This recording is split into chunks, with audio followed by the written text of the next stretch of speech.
Penny ST, and I'm the host of Peace with Penny. In November 8th's episode of Peace with Penny, we'll be speaking with an organization called Rescuers Without Borders. In short, they save lives. They are often first on the scene of all types of medical emergencies, including the unfortunate terrorist attacks that occur consistently throughout Israel.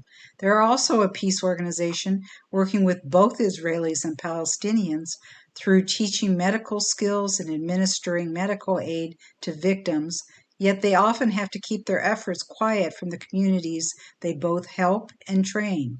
The Israeli-Palestinian conflict gets complicated even when trying to save lives. They serve and educate both Israeli and Palestinian volunteers to provide the life-saving techniques, arriving first on the scene while accident victims await transportation to hospitals that can be more than an hour away. Rescuers Without Borders also helps countries throughout the world, wherever there is an emergency, due to their extensive experience under these circumstances. They've helped at disasters in Sri Lanka, Ethiopia, Philippines, Thailand, Jordan, Guam, Guadalupe, Mali, Miami, Burma, and most recently, the Ukraine. Natalie Sopinsky is Rescuers Without Borders Director of Development, and she describes herself as a pistol-wearing, hitchhiking settler living in the Hebron Hills of Israel. A lawyer, lifeguard, and Zumba instructor, the mother of 5 children and wife to Philadelphia-born and raised Jordan. Natalie represents the 150 communities in Judea and Samaria for Rescuers Without Borders, the main U.S. charity for emergency medical needs in the Jewish heartland. Whether a terrorist attack or accident, Rescuers Without Borders volunteers save lives every day. But are you curious why I care about this conflict halfway around the world? I'm Jewish, and that's part of it, but let me explain.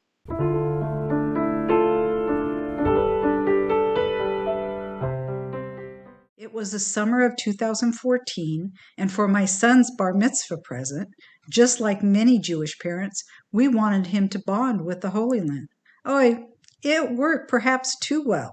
My husband had stayed back at the hotel, and our friends, my son and I, had just stopped in a pharmacy. Run to the bomb shelter, sweetie, please hurry. I didn't hear the sirens at first, but the Israelis did. They're used to hearing these things. We ran to the back of the storeroom. It was a 12-foot by 24-foot windowless bomb shelter. My heart's pounding. Boom, boom. I hear and feel the percussion of the exploding bombs. I'm trying not to get sick. I look at my 13-year-old son and I think I'll never forgive myself if something happens to him. That's an excerpt from a speech I gave to the Orange County Jewish Bar Association. It was the first, but not the last time we had to run to a bomb shelter. Our adventure and my transformation is also the subject of my book, Blasted from Complacency, A Journey from Terror to Transformation in Israel. There is no chapter in a parenting book on what to do when a war starts and you're on a family vacation. Think touring extraordinary and sacred sites mixed with cowering in bomb shelters. I'm still trying to get over the Jewish guilt of taking my son to war for his bar mitzvah present. The impact of being human targets helped me understand the plight of Israelis living like this, and it also made me want to work on peace. How Israel is often described on the news is not what I'd seen with my own eyes. And I felt Palestinian parents also preferred their children playing safely in their backyards. The missiles exploded just near enough to blow apart my world as I knew it, forever changing me. And you'd never recognize my life today with what it was like then. I believe I found my life's purpose.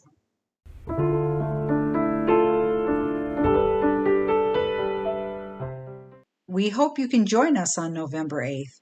In Israel, saving lives not only challenges the responders to help the victims, but sometimes risks the lives of those trying to save lives. We hope you will join us to listen to the surprising encounters the volunteers face to save others. You can always see the recordings on our Peace with Penny YouTube channel or at our website at www.penny.com under podcasts. Thank you, and may you live in peace, shalom, and salam.